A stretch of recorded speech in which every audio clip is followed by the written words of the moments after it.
Hi, everyone. I'm Abby from the League of Women Voters, and I'm here to talk with you about pre-registering to vote. So if you're not familiar with the League of Women Voters, we are an organization that is dedicated to making democracy work. We register voters, we educate voters, and we defend the right to vote. Our mission is to empower all voters of every gender to defend democracy. We don't support candidates or parties. We work on issues, and we educate people just like you to make their own decisions. So, what are we going to talk about today? We're going to go over a super short history of voting rights. We're going to talk about why you should vote, when you can register to vote, what you need to be able to register, how you register, and then how you can educate yourself about voting. So first up, we have a timeline of voting rights in the US. This is in no way comprehensive. This is a very, very general high notes presentation. You'll get a lot more details in your US history class. But to start us off, in 1798, white male landowners got the right to vote. Yay for them. And then in 1868, 1870, Black males legally got the right to vote. More on that later.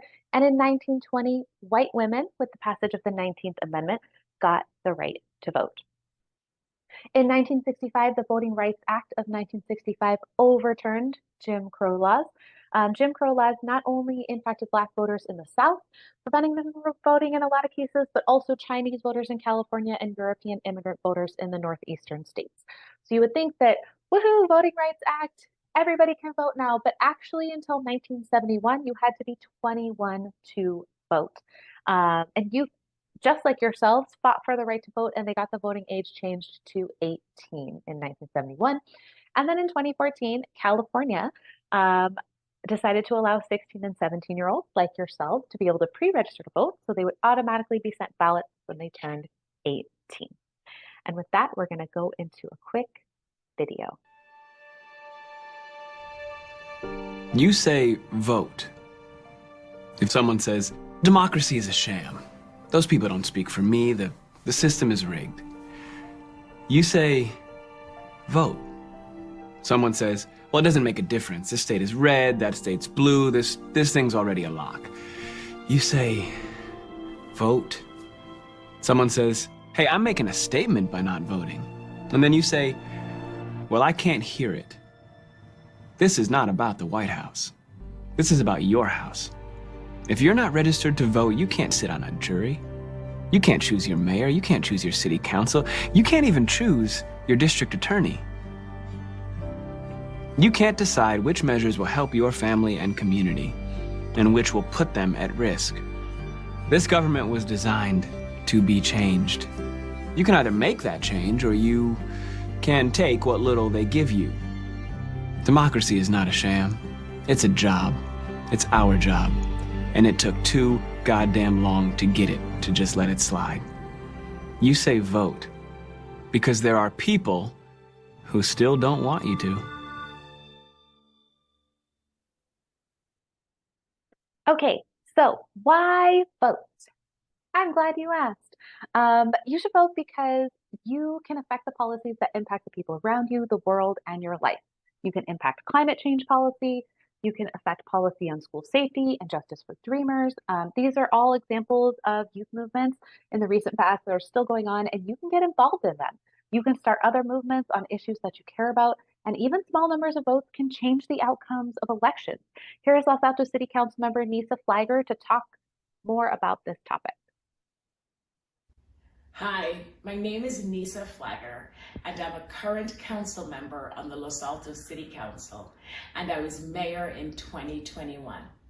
When I first ran in 2016, I lost by 6 votes. That's right, 6 votes.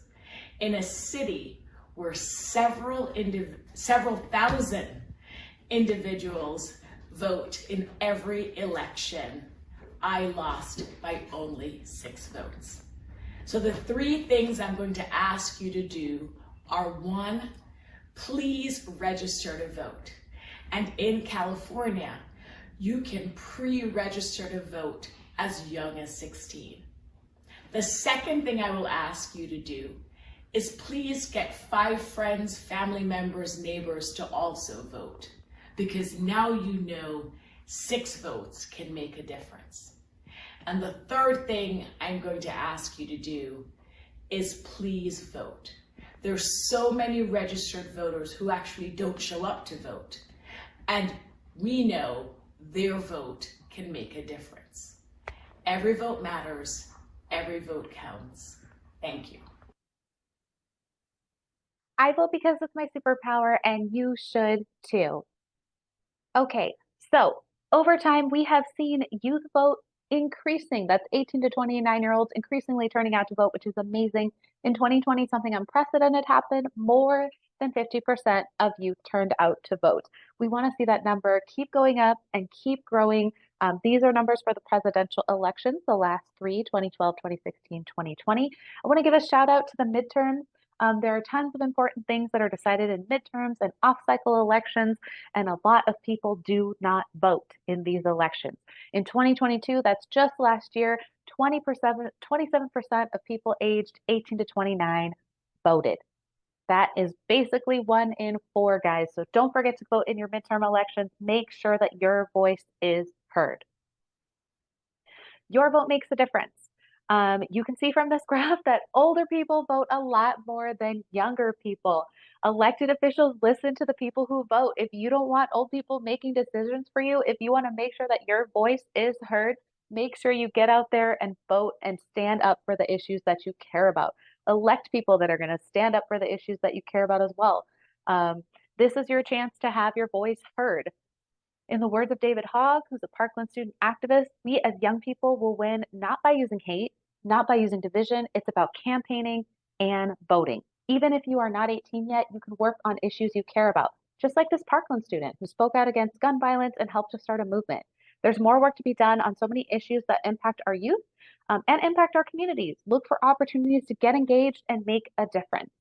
Making a difference doesn't have to wait until you're 18. When you turn 16 in California, you can pre-register and start to move America. So register to vote today. Okay, what do you need to pre-register to vote? You need to be a US citizen and a California resident. You need your full name as it appears or will appear on your driver's license or California state ID. You need a California driver's license, a California ID, or the last 4 digits of your social security number. You'll need to say where you were born, so US state or foreign country of birth, and you'll need your signature as it appears on your ID. If you don't have a signature ID, when you register, a form will automatically download. You'll need to print that form, mail it in to the Santa Clara County Registrar of Voters, and they'll notify you when your registration is complete. This is pretty much what the website looks like. When you're on a computer to pre-register, you can pre-register online, you can do it at the library or the DMV, you can also do it on mobile. If you are 16 or 17, which most of you are, you will be in that middle button there with pre-register to vote for California residents age 16 and 17 who want to be future voters. Okay, one of the things you'll be asked to do when you register to vote is choose a party preference. You have the chance to pick a party. You do not have to select a party if you don't want to. There are lots of parties to choose from: Democratic Party, Republican Party, Green Party, American Independent Party, etc. But you also have the option to select no party preference. So that's when you decide to not select a party affiliation. That's totally fine. Your political party mostly impacts your presidential primary ballot. So for state elections in California, everyone can vote their preferred candidate regardless of party. And Democratic or Republican Party members are automatically mailed their ballots for presidential primaries. So you're probably thinking, what about no party preference? How do I get my ballot in a presidential primary? So in a presidential primary, political parties have the right to choose whether or not to allow no party preference voters to vote in their primaries. Historically, Republicans have only allowed Republicans to vote in their primaries, but in most cases, if you're no party preference, you can request a Democratic Party ballot. The big takeaway here, if you're no party preference, is that you do need to take action to get a ballot for the presidential primary to be able to cast your ballot and vote. All right, remember to get the facts before voting because your vote matters. Look for good, unbiased sources of information like Voters Edge, attend local events like debates or forums, and check out candidate websites. Your ballot isn't just candidates, so make sure you research the issues covered so you can make an informed choice. All right, take action now. If you are a US citizen and a resident of California, you can pre-register at 16 so you're ready to vote at 18. The website is right there on the slide. It's registertovote.ca.gov. That's registertovote.ca.gov. If for whatever reason you are not able to pre-register today, check out these resources. There's a lot of great information and it might get you excited on how to get engaged, even if you're not able to vote at this time.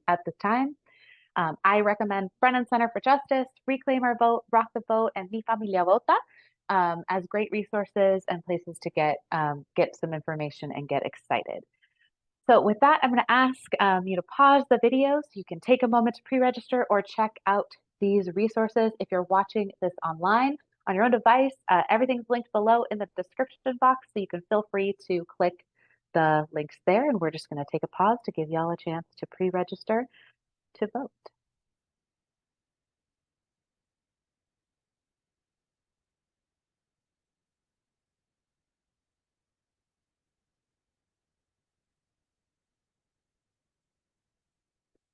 Great, and that's it for our presentation today. Thank you so much for watching, and don't forget to pre-register at 16 and vote at 18.